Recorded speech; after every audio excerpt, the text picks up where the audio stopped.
a fẹ́ sọ̀rọ̀ lónìí kí ló ṣẹlẹ̀ nínú ìdìbò ìpínlẹ̀ Ọ̀ṣun.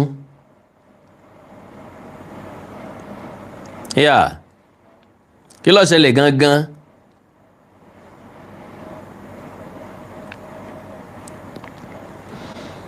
Ta ló náwó, ta ni ò náwó? Ẹbí Adeleke láwọn ò náwó. Ṣé bẹ́ẹ̀ ni?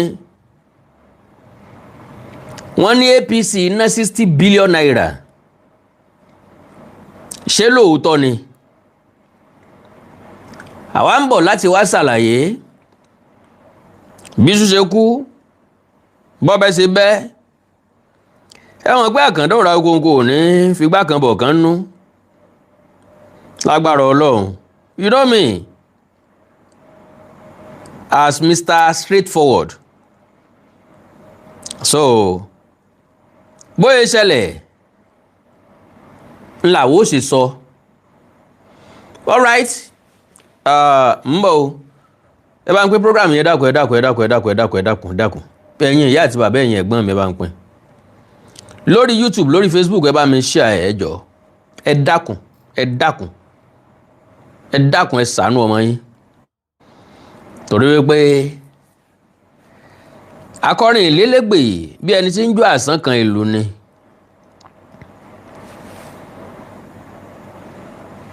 Ẹ mọ̀ pé wọn ò lè dá sí.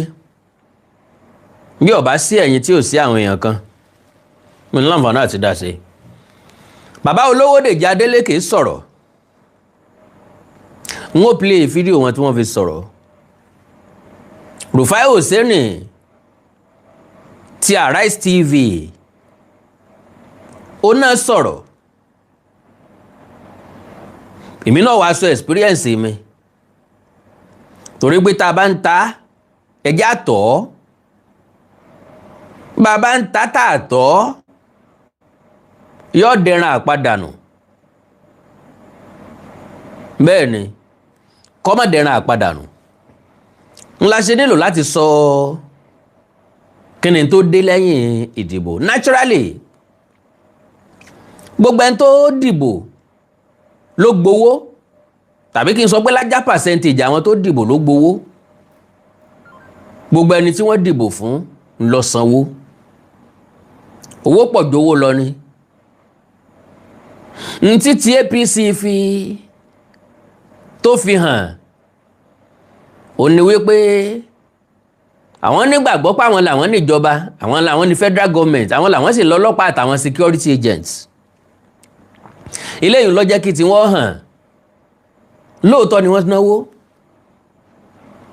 Ṣùgbọ́n sọ máa tó 60 billion. Ó depend lórí population àwọn èèyàn tó dìbò. But unfortunately, àwọn kan gbowó APC, wọ́n tún ìdìbò f'Adeleke. Ìyàtọ̀ tó wà ń bẹ̀ nu. Because lo and behold, mímọ̀ àwọn èèyàn tó gbowó dáadáa. In fact, mo ti ẹ̀ pé ẹnìkan Ọlọ́run wà níbi táwọn ti ń dìbò. Tí ìdìbò tán ni ó láwọn ti dìbò, wọn ò tí ì fáwọn lówó. I was like, níbo lórílẹ̀-èdè yìí ń lọ? Wọ́n dúró síbẹ̀ títí dìrọ̀lẹ́. Wọn ò fún wọn lówó. Ẹ já sọ fún bàbá olówó Dèjì Adeleke tọ́lá wọn ò náwó. Gbogbo ibi tẹ́ ẹ̀ ti láǹfààní àti fún wọn lówó, ṣé ẹ ti pè wọ́n padà? Ṣé wọn ò tí ì lù wọ́n pa? Gbogbo àwọn party agent, gbogbo àwọn olólùfẹ́ yín tí ń sọ fáwọn èèyàn tó fẹ́ dìbò pé kán fọkàn balẹ̀ kán sáà máa dìbò lọ, gbogbo wọn ni wọ́n ti ń rágbá nígboro. Tí wọ́n rò pé wọ́n ti gbowó sápò, wọ́n ti ná, wọn ò kàn fáwọn ni. So ó fún jó fún ọ̀rà ń jọ́rà, ẹnìkan ìdúpẹ́ mọ́tò pọ̀. Àwọn tó dìbò lọ́ṣun wọ́n fẹ́ gbowó. Majority wọ́n fẹ́ gbowó, majority wọ́n dẹ̀ ló gbowó, majority wọ́n dẹ̀ ló dìbò fowó. Irọ́ ò da, ẹni tí ń pa ò lálàáfíà lóòótọ́. Lóríṣiríṣi nǹkan work f'Adeleke. Àkọ́kọ́ ni antecedent ẹ̀. Mo sọ nínú ewì tí mo ké. And to God be the glory. Ẹnìkan náà sọ jáde pé bí mo ṣe sọ gẹ́lẹ́ ló ṣe rí.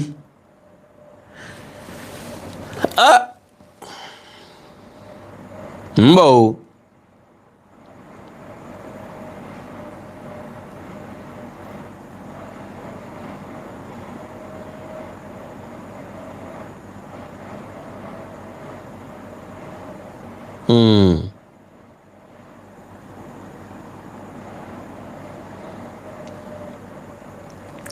So now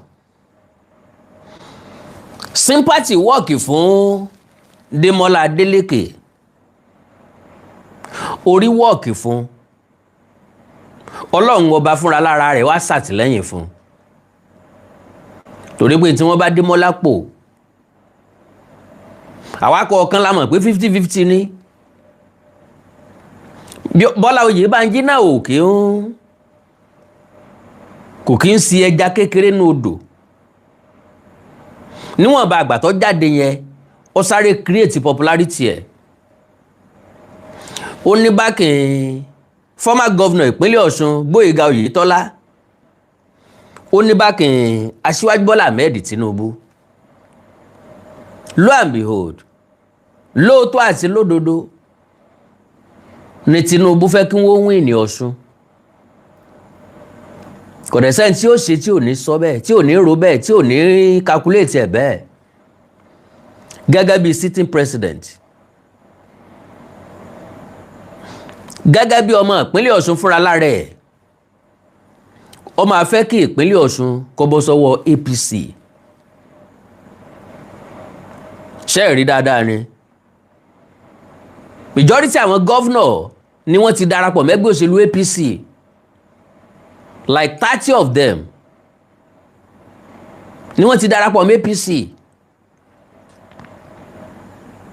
Nílẹ̀ Yorùbá ìpínlẹ̀ méjì ni ò sí lọ́wọ́ APC, that is ìpínlẹ̀ Ọ̀ṣun àti ìpínlẹ̀ Ọ̀yọ́. So gẹ́gẹ́ bí president, ìlépa rẹ̀ òun náà ni wípé kí à ń bọ̀ wọlé. Ṣùgbọ́n àṣesílẹ̀ Demola Adeleke ó kú òní ta lè gbójú kú o. Fẹ́ràn pé mo ti sọ́rí pé kò sábà sí gómìnà tí máa ń wà lórí àlééfà tí ò ní ṣe rárá. In tí wọ́n ó ṣe lè mọ́ tó nǹkan. So ẹni tó lọ́kàn láti wá ṣe ọ̀tọ̀, àwọn tó lọ́kàn míì ọ̀tọ̀. Èmi ò defend ẹnì kankan o, pé bóyá èèyàn kan kówó jẹ àbí èèyàn kan ò kówó jẹ. Bẹ́ẹ̀ bá wù àwa mẹ̀kúnnù dáadáa, a kì í sábà sọ̀rọ̀ nípa pé bóyá gọ́vnọ̀ kan kówó jẹ àbí gọ́vnọ̀ kan ò kówó jẹ. N tí máa ń dùn wá ni pé kí wọ́n má náwó ìlú lórí ìlú. N tí máa ń dùn wá ni pé kí wọ́n má jayé alábátá, ayé fàmílétè kí n tutọ́, ayé kò sẹ́ni tí ó mú mi. Àwọn gómìnà kan jẹ́rú ayé bẹ́ẹ̀. Wọ́n á gbé girlfriend wọn lọ Dubai. Àwọn olóṣèlú wọ́n á ra mọ́tò fún girlfriend, ọkọ̀ tuntun, wọ́n á ra ilé fún girlfriend l'Amẹ́ríkà, ní Canada, ní London, bó ṣe wù wọ́n. So with that, ó túmọ̀ sí wípé Demola Adeleke ní àṣélẹ̀ tí jàbọ̀ wá bá, àfọ̀tẹ́lẹ̀ tí jọmọ̀ mi gbẹ́nà, ọ̀dà mi síwájú lójú orílẹ̀ tútù tẹ̀. That is number one. Secondly, sympathy wípé kí ló dé táwọn èèyàn dojú sọ àwọn ẹgbẹ́ òṣèlú alátakò, wọn ò lọ́rọ̀ orí lẹ́nu ju kí wọ́n máa pe sitting governor lópònú. Ó wà very very insulting. Àwa náà wá ń wò pé sólóṣèlú lẹ́yìn báyìí àbí wèrè. Kò mọ̀ jújó lọ, kò ṣe kinní kan, ọ̀dẹ̀ ni, òpònú ni. Ó wà insulting. How you be insulting a sitting governor? Kò make sense. Lọ́kàn yín ẹ máa rò pé gbogbo ala daft àbí gbogbo ala wọn tẹ́ lè fi tọ́rọ́ kọ́bọ̀ lé lọ́wọ́ tí wọ́n dẹ̀ mẹ́nu kú, tí wọ́n dẹ̀ máa wò níran, tẹ́ dẹ̀ máa jayé bó ṣe wù yín, tẹ́ dẹ̀ máa ṣe nǹkan tó wù yín. Náà kò rí bẹ́ẹ̀. À ń wò yín kẹsẹ̀ lẹ́yà yín. Nbi tá ti yọ lù yín fúnra lára wa àmọ́. So ẹni tí ó tún wá fọ́ gbogbo ẹ̀ lójújù, màmá tí wọ́n ń pè ní ẹ̀rọ Àríkẹ́ òun ni. Bóyá kò ló mọ̀ràn ni o, bóyá òun lọkọ nínú ilé tó jẹ́ pé ìyàwó ọkọ rẹ̀ ti dìgbẹ̀wù dání, tó yẹ jẹ́ pé gbogbo wèrèwèrè rán dandan tí ń ṣe lórí social media ọkọ rẹ̀ kan wò ràn ni irú ọkùnrin tó lè wò yán ràn bẹ́ẹ̀ ó ń lọkùnrin tó ti di gbẹ̀wù dání because why tíyàwó mi ó bọ́ sórí social media tí ọmọ sòsì bí ẹran aṣẹ́wó tí ọmọ ṣe rádáadáa báhùn kò wà kọ́sì rárá woman yẹn ò wà kọ́sì mi ò rí gẹ́gẹ́ bí ẹni tó wà intelligent òun pín rice lójú kámẹ́rà ó tún sọ wípé ìyàwó Gbóyèga Oyètọ́lá ló ní kẹ́ ẹ fún wọn ìyàwó Gbóyèga Oyètọ́lá ló ní kẹ́ ẹ fún yìí èmi náà sì fi tọ̀dọ̀ mi sí níbi tó ti ń pín rice náà ló ti ń lálé àwọn alásàlátù igan bàjẹ́ nítorí oúnjẹ ń gọ̀mọ̀ bóyá wọn ò jẹun rí ni wọ́n sì máa ṣe hànràn níbi tó ti ń pín rice náà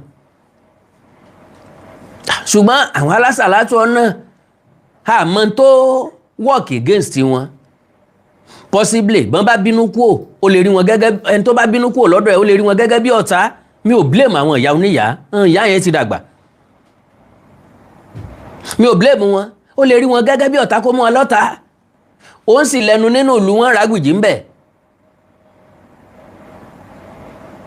kọ́ má jẹ́ pé yọ́ mọ̀ dún kòkò mọ́ wọn ń bò ń lọ jáde tó sọ ń jò ní pé òun níbọn o òun lè tú òkè ńgbà tó bá wù ú òun lè yìn káwọn ọlọ́pàá tó invite ẹ̀ ẹnìkan sọ̀rọ̀ lórí social media àbí ó comment lórí social media ó ló ti gain popularity ẹni yìí ọmọ tán ń pè popularity èèyàn lè popular sí nǹkan tí ò dáa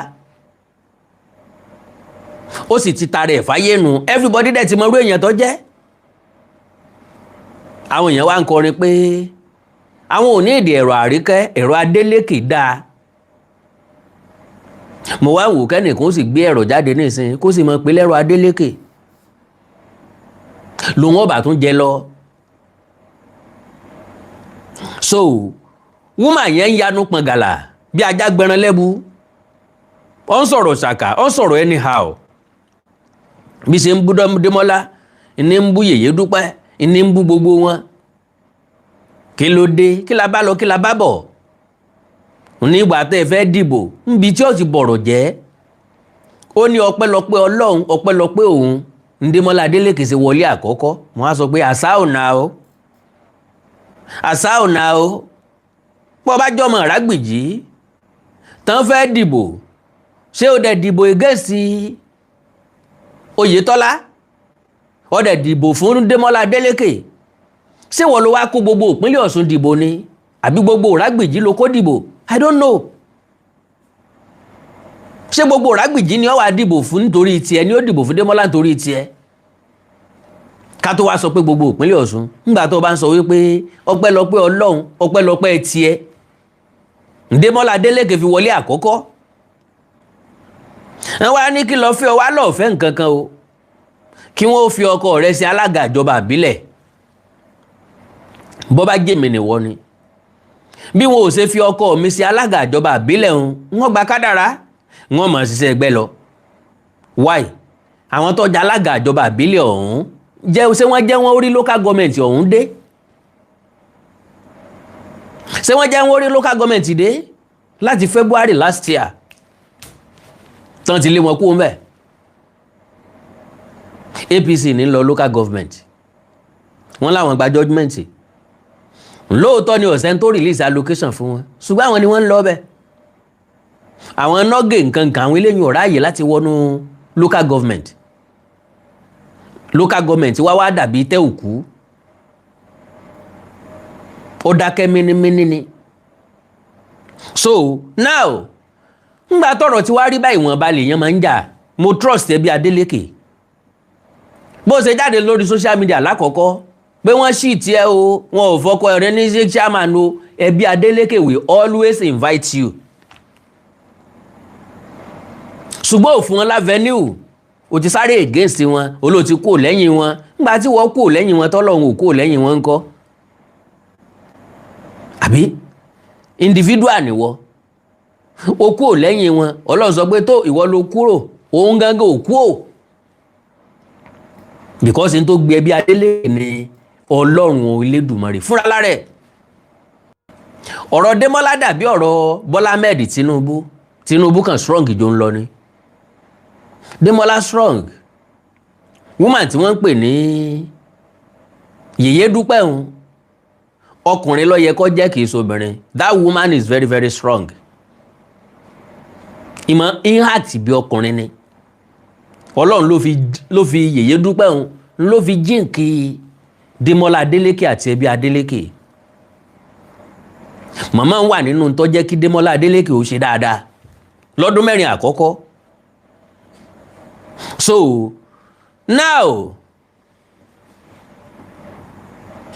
So now bàbá wa wò dáadáa, ẹbí Adeleke láwọn ò náwó. Èmi ò ní figbá kan bọ̀ kan nú. Èmi mọ̀ pé gbogbo wọn ló náwó. Èmi ń tèmi èmi mọ̀ o pé gbogbo wọn ló náwó.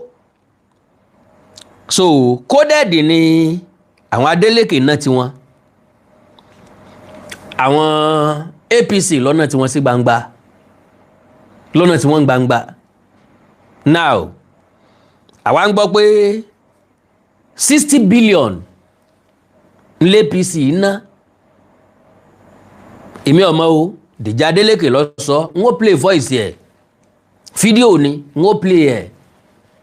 Ṣùgbọ́n tí mo mọ̀ ni pé mo ráwọn èèyàn tó gba 30,000 naira, mo ráwọn èèyàn tó gba 20,000 naira. Ṣé pé yẹn yàtọ̀ sí pé wọ́n ń sọ? No, mo rí. As in polling unit kan bí wọ́n pín 30,000, polling unit kan sàlẹ̀ wọ́n pín 20,000, àwọn kan pín 25,000.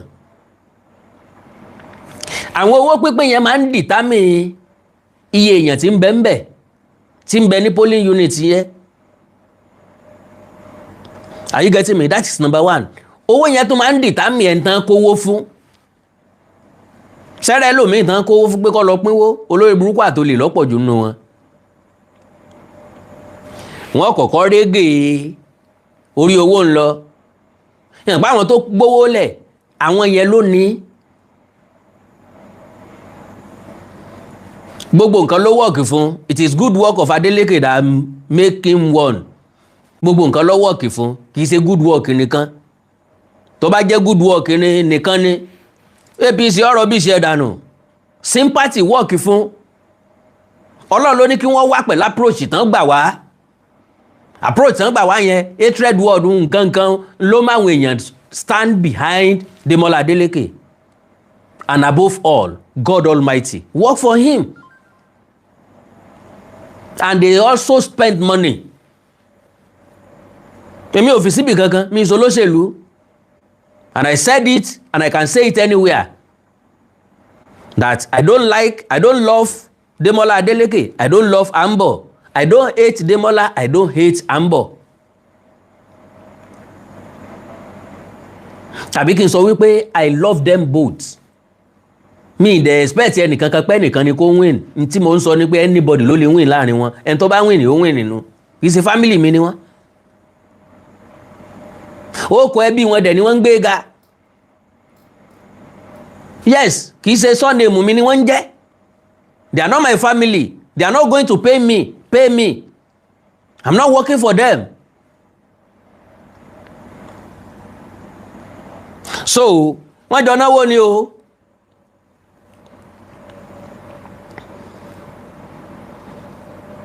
Ń bọ̀ o.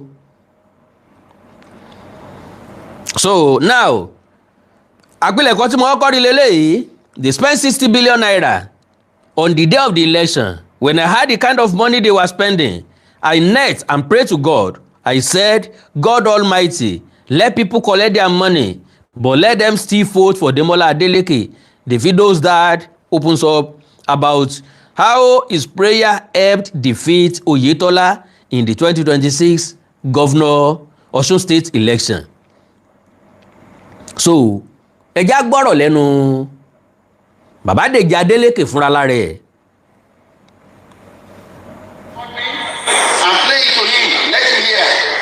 Only record me and play it to him. Let him hear. Wọ́n sọ̀rọ̀ nípa Gbóyèga Oyètọ́lá. ẹnu tí wàá gbà á láti sọ àwọn kan lè mọ pé ọ̀rọ̀ sọ wọn ò bí àwa nírú bẹ́ẹ̀ pé ká mọ pé ọ̀rọ̀ sọ tá a bá ti lè lámọ́lẹ̀ ká mọ̀ wulẹ̀ sọ rárá.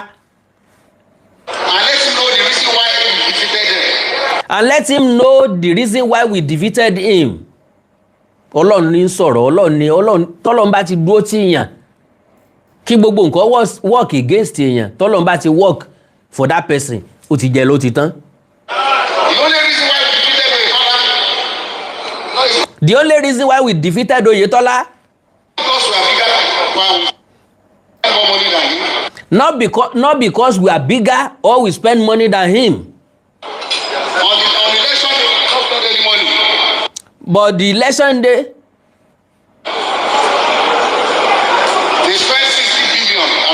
they spent 60 billion.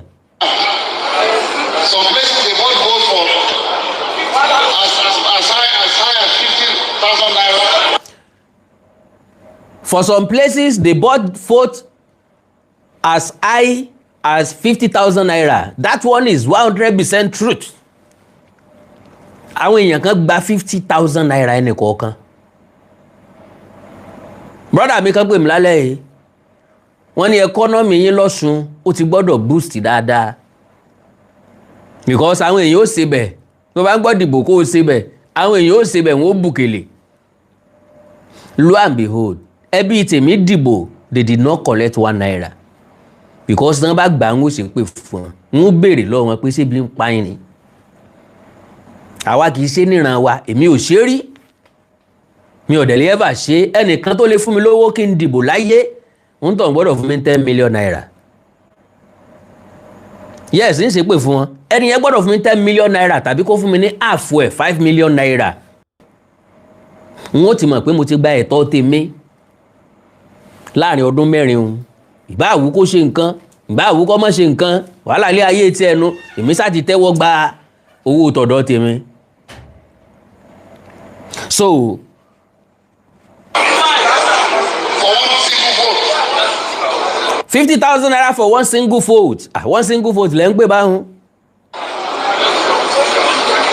the day of the election, when I had the kind of money they were spending, I went back to my little corner in my room and I knelt down and prayed to God. Can you imagine? As big as the Adeleke is, ó ní ọ̀wọ̀ tó pọ̀ fún Ọlọ́run. Ó nígbà tó ń gbọ́ iye tí wọ́n ń ná. Ó ń bọ́ sórígun yàrá òun kúnlẹ̀ sí Ọlọ́run. Torí gbogbo nǹkan tó mọ àìní, tó mọ ibi tí bàtà ti ń ta ìdálẹ́sẹ̀. God Almighty, please let people collect their money.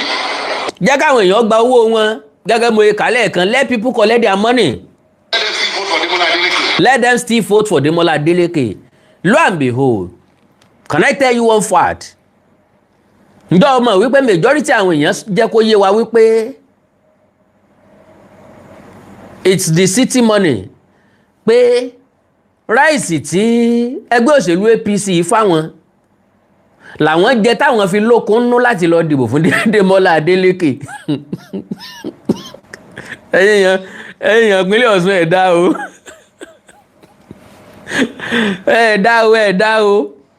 ẹ̀dá o ẹgbà ráìsì à ń bọ̀ ẹ fi dìbò fún Demola. Ọlọ́run ọ̀dà òkọ̀dá bẹ́ẹ̀.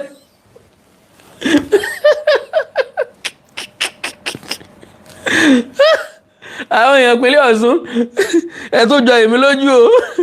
Ẹgbà ráìsì ha ẹ fi dìbò fún bí. Yéè wọ́n ní ráìsì ẹ̀ làwọn jẹ táwọn fi lókun nú.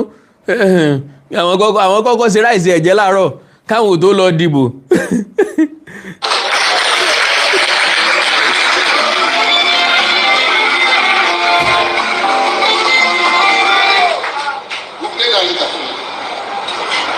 And I just want everyone to know my routine.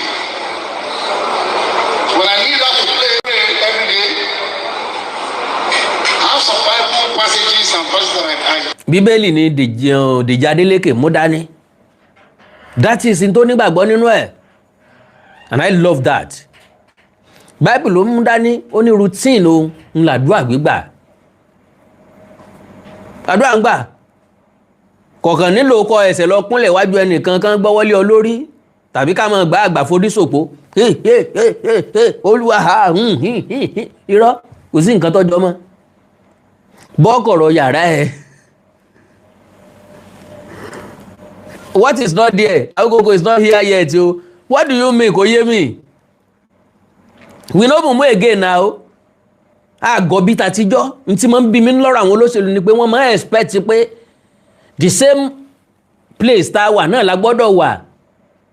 Bọ́n ṣe bá wa lọ́dún tó kọjá náà gbọ́dọ̀ bá wa lọ́dún yìí. Kìkìdá àmukùn mẹ́kọ̀ọ́ gbogbo.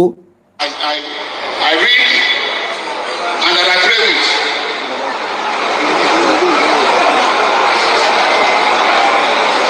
And this is part of my testimony. Ọbẹ̀ ka Bible verse ni o. The first Bible passage that I read every day when I go on my knees to pray can be found in Isaiah chapter 41, starting from 10. And when I finish reading this, you know that the reason why I'm not afraid of anything. You will know the reason why I'm not bothered about anything. Because I believe, my belief in God Almighty is very strong. And that's why you don't see. Lẹ́yìn Ọlọ́run kò tún sí nǹkan kan mọ́. Síwájú Ọlọ́run kò sí nǹkan kan mọ́. And that is my belief too. Mo nígbàgbọ́ tó dọ́sọ̀ nínú Ọlọ́run. Yọ Ọlọ́run nìkan ló lè ṣe nǹkan kan. All right. Pápápá ẹ jẹ́ kí n pa nǹkan kan.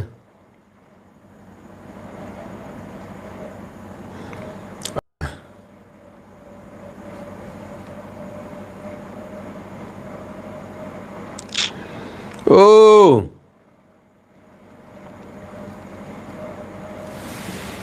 Ń bọ̀ o.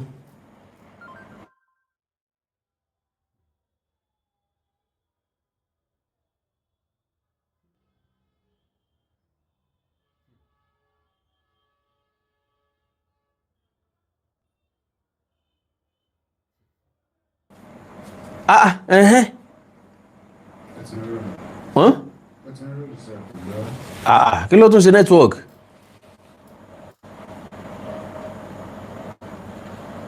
Kò sí wàdà wá?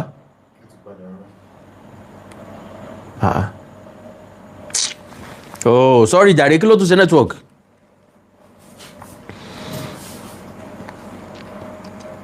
Now, gẹ́gẹ́ bí èèyàn bí kan ṣe sọ́mbì yìí, wọ́n láwa mẹ̀kúnnù náà ti ń jí. Ọ̀ṣun has spoken and the message is loud. Lọ́ṣun lọ́jọ́ Sátidé. Àbí God bless you network ni.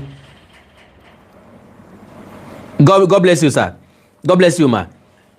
Now, lọ́jọ́ Saturday, do you know pé gómìnà tí ń bẹ nípínlẹ̀ Ọ̀ṣun wọ́n tó gún? According to gan 20 governors ló wà ní ìpínlẹ̀ Ọ̀ṣun láti wá sọ̀pọ̀tì ká sọ pé ẹyọ kan péré nínú wọn ló wá sọ̀pọ̀tì Démọ́lá, and that is Ṣèyí Mákindé of Ọ̀yọ́. Àwọn tó kù All Progressive Congress ni wọ́n wá support. And tí ìròyìn tó tẹ̀mí lọ́wọ́ tó bá jẹ́ òótọ́ ọ̀rọ̀, gbogbo àwọn gọ́vnọ̀ APC ni wọ́n tax. Ẹ gbádùn mi, gbogbo àwọn gọ́vnọ̀ APC All Progressive Congress tàbí àwọn kan láàrin wọn ni wọ́n tax láti mówó wá. Because bí ó bá jẹ́ bẹ́ẹ̀, níbo ni bàbá mínísítà ti rí 60 billion naira kó kalẹ̀? Ààrẹ lè fún wọn àbí? Who knows? Ṣá lè dispute ẹni? We can't. Because, excuse me, federal government ló lówó lọ́dọ̀. Nítorí ìbò ìpínlẹ̀ kan, ẹ fà wá èèyàn lù lẹ jẹ́ ká decide fúnra wa. Let us choose our leaders. Ẹ̀yin tẹ́ wà ń bí àwa la choose yín. kò sínú yín tó lè fọ́ọ̀sì ara ẹ̀ síbẹ̀. Ọ̀gá Gbóyèga Oyètọ́lá, irú èèyàn tẹ́ ẹ jẹ́ kò yé èmi because ẹni tó bá ti ṣe gómìnà rí ó ti yẹ lẹ́ni tá a lè pè ní leader, and anybody tá a bá pè ní leader must lead by example.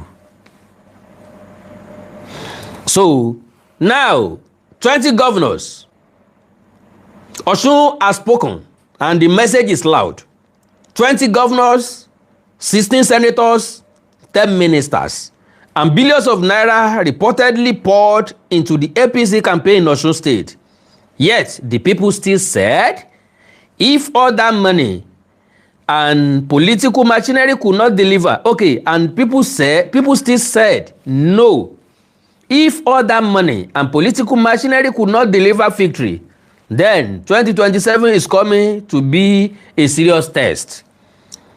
2027 is coming to be the APC, okay, the APC era is coming to an end. Kẹ́ni tọ́kọ kínní ìkọlù wa bìjókòó. APC era is not coming to an end. Philosopher làwa, àwa ó dẹ̀ sọ òótọ́ ọ̀rọ̀ fún ọ.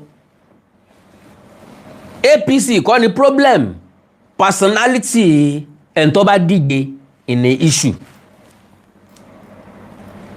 Torí ńgbà tí Démọ́lá tó fẹ́ cross sí APC, ká ní wọ́n gbà á bẹ̀ ni òun náà ni ó padà wọlé. Ẹ gbádùn mi, irú 60 billion tí wọ́n wéèsì wọn ò ní wéèsì ẹ̀ dànù. À ń bọ̀ yọkàn máa ṣe press up fún next 4 years ni, yòówó kàn máa múra lẹ̀ yọkàn máa ṣe press up. Torí Lagos State tí wọ́n bá ti jẹ gọ́vnọ̀ kan, wọ́n ti mẹ́ntọ́ kan lẹ́yìn òǹtọ̀hún. My lovely brothers and sisters, Lagos State ti mọ next governor immediately tán bá ti yàn kan. So kálé APC aláwo Démọ́lá kọ́ máa bọ̀ jẹ́jẹ́, ṣùgbọ́n wọ́n ní no kọ́ máa fọkàn sí pàwọn fún tíkẹ́ẹ̀tì o, àwọn ò lè gbà o. Iná fi di ìbò awúrúju àbí iná fi peak. Wọ́n ṣẹ́ǹkì Ọ̀túnba Iyọlá Omiṣore, wọ́n ṣẹ́ǹkì àwọn kan náà, wọ́n ní consensus ni. À ń bọ̀ làwọn mú. À ń bọ̀ ò sì ní popularity Omiṣore. À ń bọ̀ ò ní charisma Omiṣore nígbà yẹn. Bọ́ bá jó Omiṣore náà ò lè má wọlé o. Ṣùgbọ́n ọbẹ̀ tá a bá fèrú pilẹ̀ rẹ̀, ọjà tá a bá fèrú pilẹ̀ rẹ̀, ìjà láì túká. Wọ́n wá láàní fi ọ̀tẹ̀ dáná ọbẹ̀ kọ́ mọ́ rù paná. Bí èèyàn bá ti gbọ́n àgbọ́n jù. So now wọ́n ti náwó owó ti lọ o. Mọ̀ ń bọ̀ o.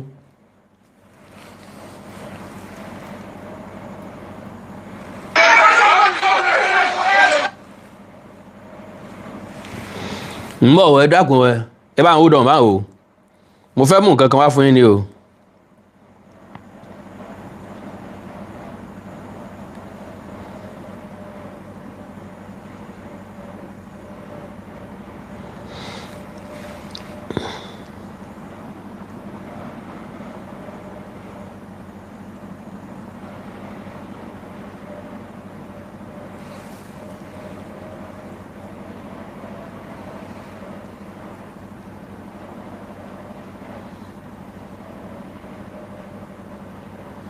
ń bọ̀ o.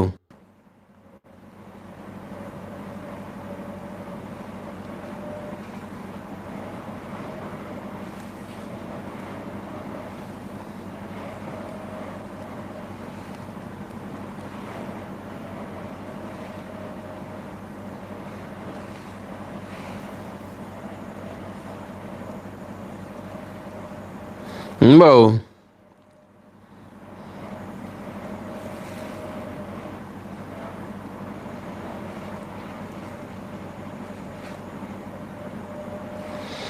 ẹ má bínú àwọn èèyàn ti ń lọ, ẹ má worry tí náà ni mo ń ṣe.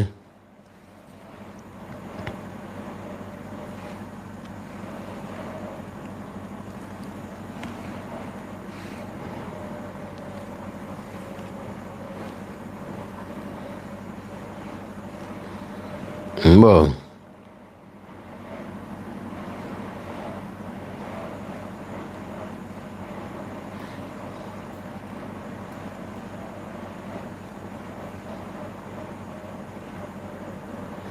Mbọ̀ o. Ah.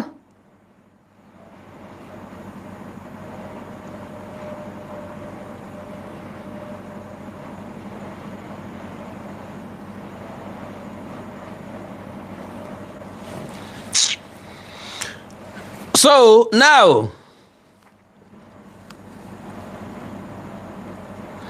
ntí Rufai sọ ni wípé lẹ́yìn tí gbogbo nǹkan fail ni Bọ́lá Ahmed Tinubu tó congratulate Démọ́lá Adeleke. So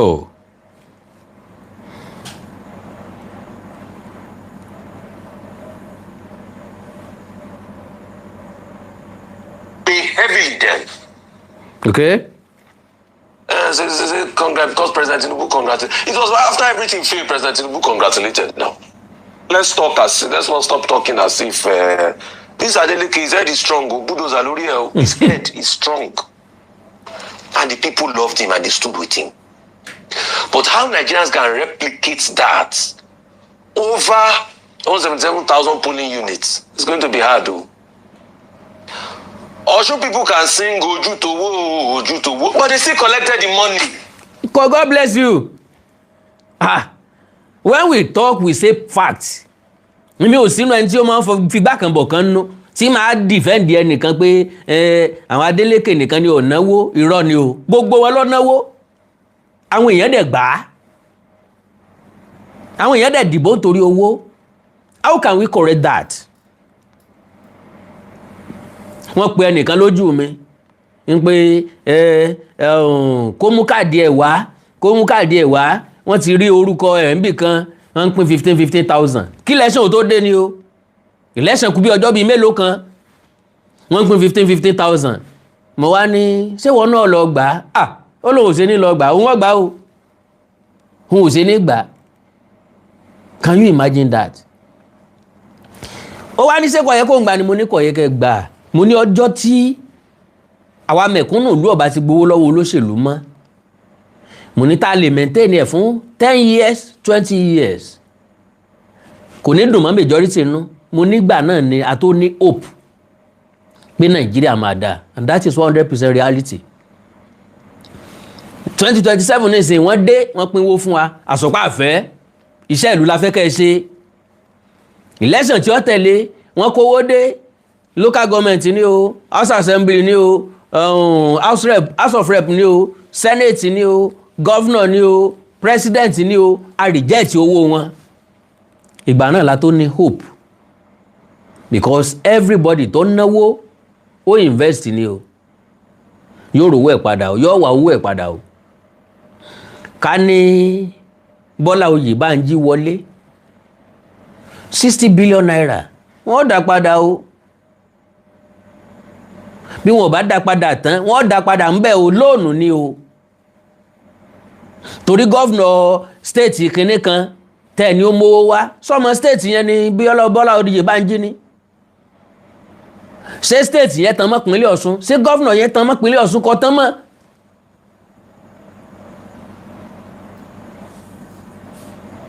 So every bagger ló gbowó every aspirant ló náwó olóṣèlú tí mo mọ̀ pé ò ní náwó ni aspirant AAC. Those are the problems in our election process. They can sing Oju Towo, Oju, but a lot of them still collected the money. It's not that they rejected the money now. There lies the problem. Because you see, voters will only tilt to a candidate with the possibility of winning because they don't want to waste their votes. So as the fact that they are still collecting the money, that's where lies the problem. Honestly. So it's not yet to Uhuru. So even as we are celebrating the people's emotions are very fickle. When they pump it with lie and propaganda. So all of these things, another person I want to thank today especially apart from all them Davido, is Davido's father, Deji Adeleke. The role that man played are not things visible to the public. Some things I would like to tell Governor Adeleke to quickly do. Anyway, who am I to instruct you as governor? Governor Adeleke, pay heavily then. Now, so ìpínlẹ̀ Ọ̀ṣun wọ́n ti fìbò sọ̀rọ̀ táwọn fẹ́ lélẹ́yìí ìyẹn ni ló máa wù mí ká reflect lé lórí. Olóṣèlú ń náwó, àwọn tí ó dìbò ń gbowó. Kí ló dé tó olóṣèlú fi ń náwó? That means wọn ò nígbàgbọ́ nínú ara wọn, wọn ò nígbàgbọ́ nínú iṣẹ́ wọn, wọn ò nígbàgbọ́ nínú òdodo, wọn ò nígbàgbọ́ nínú ìfẹ́ aráàlú. Because election Nàìjíríà ti bàjẹ́, ó ti dojú délẹ̀. Kò sí ní tó ní ká mọ́ trust ara wa. Àwọn tí wọ́n ń dìbò fún wọn ò nífẹ̀ẹ́ aráàlú. Ẹ ń bá nífẹ̀ẹ́ aráàlú ò ní fún wọn lówó lásìkò ìdìbò. Owó tẹ́ fún wọn lẹ́ẹ̀kan tẹ́ ní padà yáwájú wọn mọ́. So transactional vote ń lọ wáyé nípínlẹ̀ Ọ̀ṣun. Lo and behold, majority tí ò tí gbowó lọ́wọ́ accord, let me say it categorically, wọ́n expect o. Wọ́n fọkàn sí wípé ojú dí, reality lèmi sọ fún yẹn. Wọ́n fọkàn sí pé ojú dí. Wọ́n dẹ̀ expect pé tí accord ò bá sanwó fáwọn any election tí bá ń padà bọ̀ àwọn jẹ́jú wọn. Reality lẹ gbọ́ lẹ́nu Àkàndọ̀rọ̀ Awíkonko yìí. Ṣé mọ̀ páàrin ìlú lèmi ń gbé, èmi súnmọ́ àwọn aráàlú. Ẹni tí ọ̀dọ́dọ̀ Dèjì Adeleke yóò múra, ẹni tí ọ̀dọ́dọ̀ Démọ́lá Adeleke yóò múra, ẹni tí ọ̀dọ́dọ̀ àwọn gómìnà yóò múra. Ṣùgbọ́n àárín ìlú làwa ń gbé, àwọn tí ń dìbò tá a jọ ń dìbò làwa jọ ń sọ̀rọ̀. Majority dúró de accord. Wọ́n expect owó lọ́wọ́ accord. Wọ́n fọkàn sí pé wọ́n máa fáwọn. Election ti lọ o, but wọ́n fọkàn sí pé àwọn sì máa gbowó àwọn because wọ́n promise wọn, wọ́n máa promise wọn kán tó dìbò. Wọ́n bá promise wọn mo ò ní dì í. Olóṣèlú kan ló ṣe bẹ́ẹ̀ lánàá. Pàtó náà fẹ́ dupò gómìnà. Kò náwó fẹ́ nìkankan, ń tó sọ fún wọn ni pé owó rèé, owó wà ńlẹ̀. Ńgbà tẹ́ bá dìbò tán ẹ wá gbowó. Bóun bá ti wọlé, òun ò fún ẹ. Kò sí wọlé kò sí háwó. So, ìgbà tó jẹ́ pé election ń bọ̀, àwọn ọlọ́pàá ti arrest àwọn èèyàn kan pẹ̀lú owó ntọ́kọ́sàn àkọọ́dù nìyẹn. Wọ́n háwó kó deadly. Yes, wọ́n háwó wọn kó deadly. Underground, wọ́n bọ̀bọ́n ṣe há. APC ní dìbò tán kó wá gbowó. Wọ́n há ń gbangba ti wọn. Kò sí táwọn ọlọ́pàá ó ṣe o. Wọ́n wò wọ́n ràn ní kọ̀ọ̀kan wọn. Kọ̀ọ̀kan wọn. So, gẹ́gẹ́ bí Rufai ṣe sọ, gbogbo ọgbọ́n tí APC mọ̀ ni wọ́n ta. Gbogbo agbára tí Bọ́lá Ahmed Tinubu mọ̀ ló lò. Lóòótọ́, àwọn ọlọ́pàá wà fún ààbò wa. Wọ́n wá láti wá gbèjà ẹnìkankan, wọ́n sì tún wá láti wá gbèjà APC. Wọ́n wá béèrè pé lọ́nà wo? Ó ní pé wọ́n fẹ́ kí presence àwọn ọlọ́pàá yẹn kó dá ìpayà jáwọn èèyàn tí ó dìbò. Ṣùgbọ́n tó yẹ kó dá ìpayà já wọn, tó yẹ kó dá àyà já wọn ló fún wọn ní strength láti dìbò. Ń pé tó mú tọ́lọ́pàá fi wà ń bí kò sí nǹkan tí ó sà wọn. Ní làwọn èèyàn fi jáde tán túyáyá túyàyà jáde tí wọ́n fi lọ dìbò. APC, ààrẹ, nǹkan wọ́n fẹ́ fi ọlọ́pàá intimidate wa ni. So that ká lè bẹ̀rù, ká lè déjúmọ́lé ìrọ́ o. Ńlá fi ṣe ọ̀pá agbára tá ìráyè jáde pé lójú àwọn ọlọ́pàá lójú kámẹ́rà á rìkọ́ọ̀dù gbogbo ẹ̀. Gbogbo ẹ̀ lójú gbogbo ọjọ́ tó ntọ́sẹ̀lẹ̀ Mọ́dẹ́kẹ́ àṣírí ẹ̀ tú. Wọ́n láwọn ọlọ́pàá gbé ballot box. Wọ́n ń fọn ìpèjọ́ wọn, ẹ wá wojú wọn o, olórí burúkú wọn ọjà dìbò. So wọ́n lu àwọn ọlọ́pàá kò jẹ, wọ́n lo owó kò jẹ, wọ́n lo intimidation kò jẹ, wọ́n lo wàhálà, wọ́n lo èébú wọ́n bú Démọ́lá Adeleke kò jẹ́ èébú òṣó lára rẹ̀ ẹni tó mọ bíi tí ń lọ Démọ́lá Adeleke asunkún bí ọmọdé a ti sọ pé president Bọ́lá Tinubu la máa dìbò fún kí ló tún wá dé tó tún wá pàwọn èèyàn wa nípínlẹ̀ Ọ̀ṣun ọbẹ̀ ẹnu jẹ́ bí ẹnu ọmọdé àwọn èèyàn pé gọ́fìnà gidi leléyìí sympathy ẹni tọ́gbọ́n tí ọba fagọ́ parẹ́ máa yí lára ọgbọ́n dé àgọ̀ díẹ̀ la fi lólé ayé àwọn eléyìí lọ́mọ bọ́n ṣe ń gbélé ayé family wọn cool wọn gentle ebi ọ̀pá wọn ò tọrọ jẹ to the best of my own understanding kì í sowó òlu ni wọ́n wá kó let me state that categorically kì í sowó òlu náà wá kó wọ́n wá rescue àwọn èèyàn as little as they can bí mo ṣe study wọn nìyẹn o bí mo ṣe study wọn nìyẹn o and àwọn ò rí òṣèlú gẹ́gẹ́ bí do or die Démọ́lá Adeleke tó jẹ́ pọ́fẹ́ lè mọ́ ní interest inú second term gan àwọn ẹ̀gbọ́n ẹ̀ ni wọ́n ń gbé ṣe é nà ó Démọ́lá Adeleke kò sí ní tọ́kan wàhálà tí ó bá wọlé ní ọkọ̀ọ̀kọ̀ congratulate ẹni tó bá wọlé hàn rí gẹ́gẹ́ bí do or die irú èèyàn tá à ń fẹ́ láwùjọ nù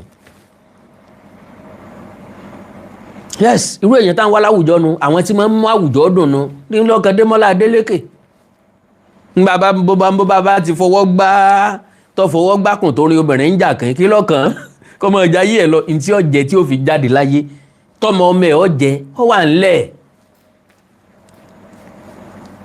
kò sẹ́bi Adeleke tí ó tún tálíkà wọ́n jẹ gọ́vnọ̀ wọn jẹ gọ́vnọ̀ o wọ́n lè rí ìsara wọn wàláì Davido nìkan lè rí ìsì ẹbí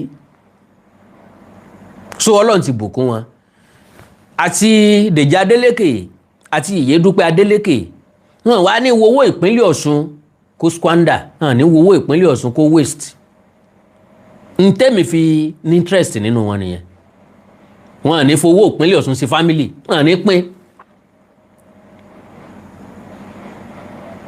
are you getting me still àwọn èèyàn tí ń bẹ lábẹ́ wọn lè jẹ́ o kò má ta o ṣùgbọ́n kì í ṣe pé àwọn ni waster tán dédé máa waste owó ìpínlẹ̀ Ọ̀ṣun àwọn èèyàn kan fẹ́ fi ìyẹn bà wọ́n lórúkọ jẹ́ pé gbàdógóje èrò wájà kì í ṣe family Adeleke Dèjì Adeleke Dúpẹ́ Adeleke wọn ò ní fẹ́ kí àbàwọ́n bá orúkọ wọn so kò dàbí pé èèyàn fọ́ sí Démọ́lá wá ṣẹlẹ̀ kejì ni o àkàndọ̀rà okòǹkò lèmi ń sọ fún èèyàn débi tó máa wá rí gẹ́gẹ́ bí dúọ̀ dáàfíà wọ́n fẹ́ lè máa fo gbégbé àbí ẹ̀wọ̀ ẹ má jẹ́ ń sọ̀rọ̀ pọ̀ jù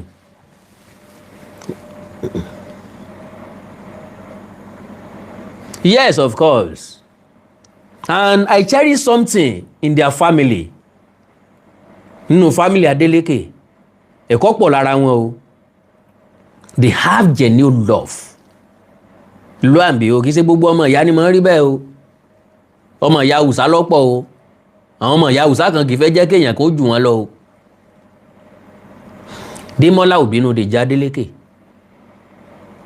Dúpẹ́ ò bínú Dèjì Adeleke kò bínú Démọ́lá Adeleke láàrin gbangba ni Démọ́lá ti gọ́fúnà lọ́dọ̀bálẹ̀ fún Yèyé Dúpẹ́ àǹtí ẹ̀ ni o because ó mọ̀ wípé abiyamọ ni woman yẹn Yèyé Dúpẹ́ is a man not a woman when you have somebody like that in a family ẹbí máa dúró èèyàn lè perú wọn lájẹ gan bọ́n bá gbàjẹ́ nítorí àbúrò wọn ó tó bẹ́ẹ̀ ó jù bẹ́ẹ̀ lọ ẹ máa wò pé kí ló dé táwọn àbúrò ẹ fi submit fún ó ní impact nínú ìgbésí ayé wọn ni so ẹ̀yin náà ìwọnú ẹbí yín dáadáa ẹ̀yin lè dàgbà ń bẹ àbí sáwọn àbúrò yín lè rọ̀gbọ̀kú lẹ́yìn can you vouch for them on their behalf behind them ṣé ẹ lè jà fáwọn àbúrò yín láti gba àwọn ẹ̀tọ́ kan ṣé ẹ lè support àbúrò yín majority lẹ́gbẹ̀ẹ́ bùkátà dọ́dọ̀ ẹ̀ tí ó kọ̀ pakọ́ majority lẹ́sọ̀rọ̀ ilé ayé yín fún gbìntẹ́ nídìí láti tó dẹ̀ wà ní káwọ́ ẹ̀ kò ní gbé ikọ́ yín kò ní pí ikọ́ yín mọ́ kì í ṣe tẹ́bí Adeleke àárọ̀ ọjọ́ election ni Davido dé láti UK tó ti lọ ṣe show torí pé ó fẹ́ wá dìbò ìbò tí ẹnìkan because ó mọ̀ wípé ó nìkan carry a lot of people. Seeing him at a polling unit ó máa drive ọ̀pọ̀lọpọ̀ àwọn èèyàn. That is 100% reality. Well, Àkàndá ọ̀rọ̀ Awíkonko ọ̀já wà ọ̀rọ̀ Awíkonko aṣọ lójú ọlọ́rọ̀ ń mọ̀ bóyá èèyàn méjì àbí mẹ́ta ó lè pè mí. Ẹ já sọ̀rọ̀ lórí ọ̀rọ̀ ìdìbò ìpínlẹ̀ Ọ̀ṣun. Kí ni tá a fẹ́ sọ̀rọ̀ lé lórí ń bẹ̀? Ó ní àwọn olóṣèlú tí ń náwó, àwọn olùdìbò tí ń gbowó, ṣáà lè dẹ́kun ẹ̀ ṣá. +234 904 851 9362 àti +234 915 147 9599 +234 904 851 9362 àti +234 915 147 9599. So nọ́mbà tẹ́ máa láǹfààní àti pè mí sínú lórí WhatsApp ni o. Bóyá èèyàn méjì péré àbí mẹ́ta, mo kàn fẹ́ kẹ́ ẹ bá mi dá sí ọ̀rọ̀ tí ń bẹ ńlẹ̀ yìí láàrin ìṣẹ́jú bíi méjì péré. Àwọn èèyàn ń dìbò, wọ́n ń gbowó o. Kò sí wàásù àbí àrọwà tẹ́ lè ṣe fáwọn èèyàn pé kí wọ́n má gbowó. They will collect money. They are collecting money. They see it as their birthright. Bàbá àgbà náà nǹkan kí ni wọ́n ṣe? N ti ń jẹ́ wọn gbowó nìyẹn. Ẹlẹ́ẹ̀kejì ni wípé ìṣẹ́ àti ebi ti mú àwọn èèyàn lọ́rùn dúndúndún. Wọ́n rí 10,000 bíi 1 million. Wọ́n rí 15,000 bíi 15 million. Wọ́n rí 2,000. Níbi láwọn ibì kan wọ́n tún pín 2,500. Nígbà tán ti pínwó ńláńlá fáwọn èèyàn kan tán, wọ́n tún pín 225. Àwọn èèyàn dẹ̀ gbà, wọ́n dẹ̀ dìbò. 2,500 for a whole 4 years. Níbo la ti gẹ̀ẹ́tì ẹ̀ rọ́ǹgì? Níbo la ti ẹ̀ ti gẹ̀ẹ́tì ẹ̀ ráìtì tẹ́lẹ̀? Gbogbo ẹ̀ là ń gẹ̀ẹ́tì rọ́ǹgì. +234 904 851 9362 +234 904 851 9362 àti +234 915 147 9599. Nọ́mbà méjì tẹ́ máa gbé sínú láàrin ìṣẹ́jú kan péré náà ni. Tí n bá ti rí kọ́ yín láàrin ìṣẹ́jú kan, n ó kúrò lórí ètò ń tèmi nu. N ó kúrò lórí ètò ń tèmi nu. N ó wà kọrin èyí náà tó wọ́n máa lọ o, èyí náà tó wọ́n máa lọ, èyí náà tó wọ́n máa lọ o, èyí náà tó wọ́n máa lọ. Ìbò ní ṣùwà dédé eégún, èyí náà tó wọ́n máa lọ.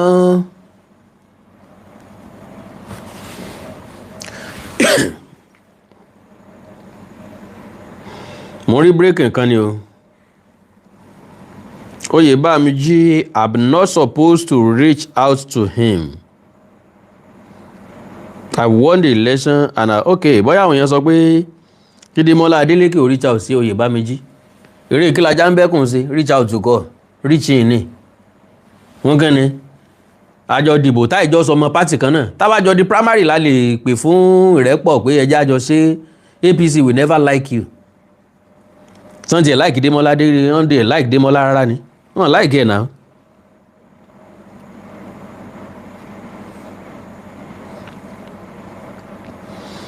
Oyèbámijí, I'm not supposed to reach out to him. I won the election and I've been announced. Ademola Adeleke ló sọ bẹ́ẹ̀. Breaking news ni o.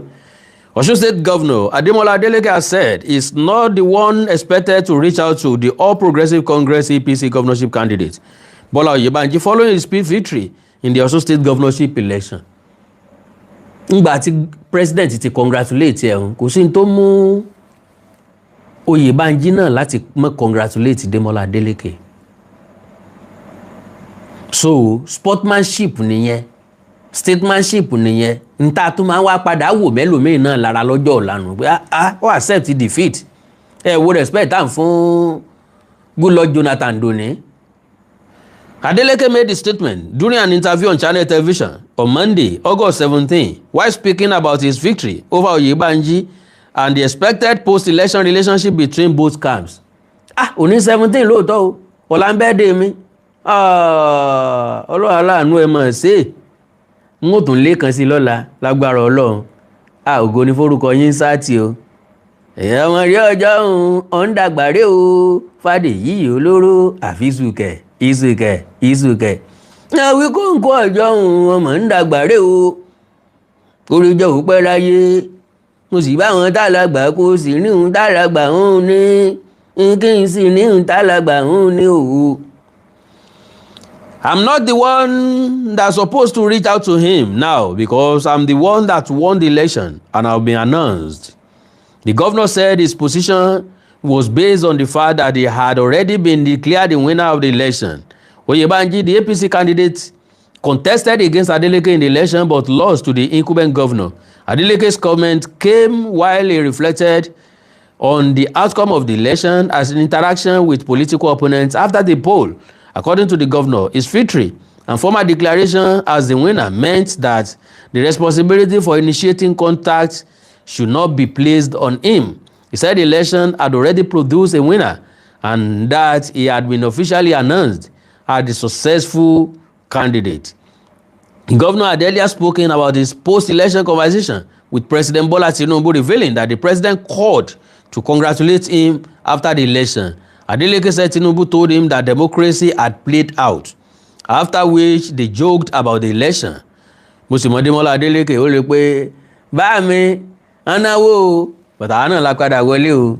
Sọ àánú Olódùmarè ní fi yín sílẹ̀ o. Wàhálà àti ìdààmú ò ní dé balẹ̀ yín, kò ní dé bẹ̀yìn gangan lágbára Ọlọ́run. Gbogbo èso yín ò ní mọ̀ nira. Gbogbo ọmọ yín, gbogbo ọmọ wa ni yóò jẹ́ èèyàn. Àwa náà ó bí gómìnà, á bí sẹ́nétọ̀. Ẹ má jẹ́ àkú nítorí olóṣèlú kankan kò sẹ́ni tọ́wọ́ tiẹ̀. Ẹ ń bá ń jẹ lábẹ́ Démọ́lá kó máa jẹun jẹ́jẹ́. Ẹ ń bá ń jẹ lábẹ́ Yámbọ̀ kó máa jẹun jẹ́jẹ́.